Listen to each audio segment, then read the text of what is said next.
Hello friends, in this video we are going to discuss about thermistor. What is thermistor? Thermistor is a combination of two words you can understand simply, thermo plus resistor. Okay, thermo means heat and plus resistor. Okay, it's a thermal based resistor. Thermal means heat, so it's a kind of resistor whose properties depends on the heat, right? Okay, so thermistor is a special type of resistor whose resistance varies more significantly with the temperature or heat than in standard resistors, right? So this is the symbol of thermistor, and we will see how it works. When the ambient temperature of a thermistor increases, its resistance decreases significantly. Of course, it depends on the type of thermistor that we will see in the next slides, but the change is very wonderful. For example, for every 1 degree rise in temperature, there will be a 5% decrease in their resistance, so that it is very easy to detect even small temperature changes in terms of resistance. So it clearly indicating that the sensitivity is very high in case of thermistors, right? So they can be observed even a very small change in temperature which could not be observed by a thermocouple or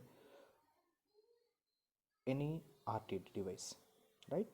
So means if you take a thermocouple, you may ask, sir, we may have a thermocouple or some other devices to measure the temperature, but here the beautiful part of the thermistor is its sensitivity. You can measure even small change in the temperature also. That is the advantage. So this makes them very useful for precision measurement of temperature control and compensation. So this is the basic thermistor working principle. So if you want to tell simply what is the working principle, if you increase the temperature, the resistance increases in a large amount. Okay, and if you see the construction, means how you can make the thermistor. So this is very simple. You take required number of semiconducting powders and you mix it with the help of a binder. Okay, you will get a slurry kind of thing. So the small drops of this slurry are formed over the lead wires for contacts. Okay, then you dry it with the help of a furnace, and you can, you can heat it in a furnace. That is called, the heating process is called sintering. So during this process, the slurry will shrink onto the lead wires to make an electrical connection. So it look like this. Okay, so these are the lead wires, and this is that slurry. Okay, of course this black one is not slurry. That slurry after dried, we covered with some plastic or some other material. So this processed metallic oxide is sealed by putting a glass coating in it. So this glass coating gives a waterproof property to the thermistors, helping to improve their stability. Okay, so as I told, this whatever you can see in the black color, that is not the direct thermistor material. So this is a layer which will protect the thermistor which is inside. So this is made in this thermistor is made from a semiconducting material, and you can see different types of shapes here. You can see in the diagram. So different shapes, this may be disc shape or rod shape or bead shape. Okay, so depending on our application, you can you can select the thermistor. And there are two types of thermistors: positive temperature coefficient thermistor and negative temperature coefficient thermistor. So from the definition itself you can understand, with increasing the temperature, if resistance increases, that is called positive temperature coefficient. Okay, and this change in resistance is directly proportional to the change in temperature. So that can be seen with this equation here.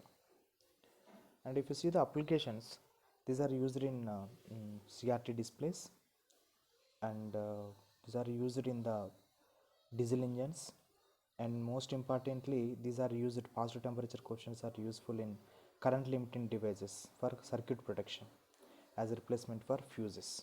So this is very important in case of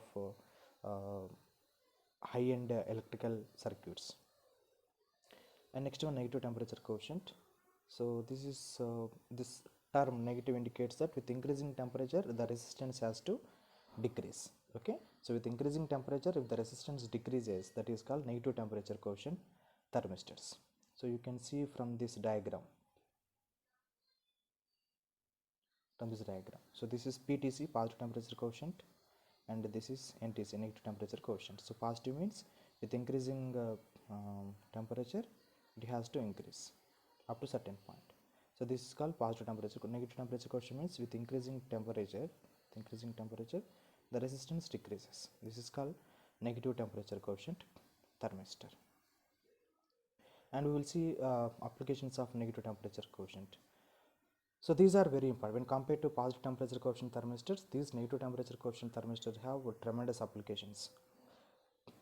For example, these are used to monitor the temperature of an incubator, and this is also used in modern digital thermostats to monitor the temperature of battery packs while charging, and they used in automotive applications also, and simple applications you can see in our home appliances like toasters, coffee makers, refrigerators, freezers, hair dryers, etc.